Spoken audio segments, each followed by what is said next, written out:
As a young boy, I loved to sit by the lake, watching the ships, and I wondered what it takes to make steel and wooden planks able to swim, when to think you could walk on water was a sin. So I went up to my father, but he laughed about my notes. He took a sheet of paper, showed me how to fold a boat. I carried it ashore, and to put it in I bent down. My mother, who was watching me, thought I'd jump in and drown. She flew down to the water and she grabbed me on my shirt. She pulled me along with my face down in the dirt. She cried and she yelled, "Boy, what are you putting me through?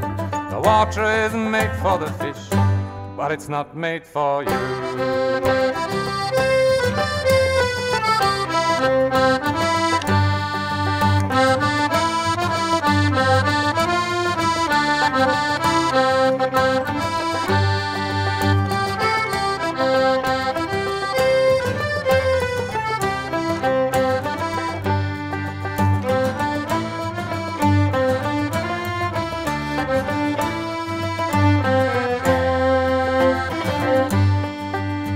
When I grew a little older, I spent my days down at the port, studying the sailors, setting sails and then depart. But yet I kept on working on firm ground each day, dreaming of the ocean, a landlubber I did stay. I was saving all my money to afford a sailing trip, and when I had it ready, I found a skipper and a ship. We went on board, weighed anchor and away from the post. We sailed into a dead calm, barely 2 miles off the coast. On the 7th day, the skipper called to row back to the shore. He dropped me off again where he had picked me up before. Then he said, "For the sake of this ship and the crew, ships are made for sailors, but they're not made for you."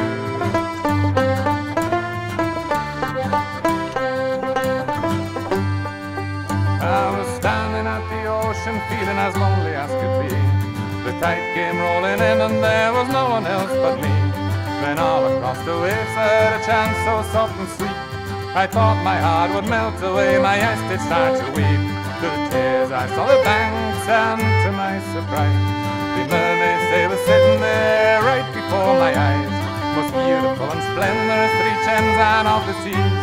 I ran into the water until it went above my knees. I stood there in the surf when I could not go further on. They shouted, "Go back to the shore, 'cause that's where you belong. We've come here to sing you a song of the blue. The sea is made for mermaids, but it's not made for you."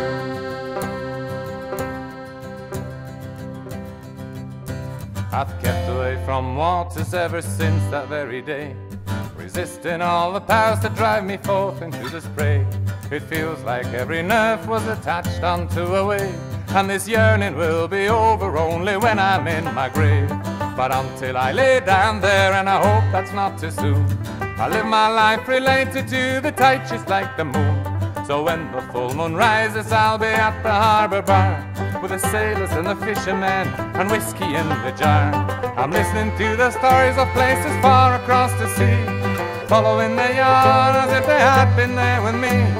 It is my fate to say that I'll never be, but I know the mermaids are singing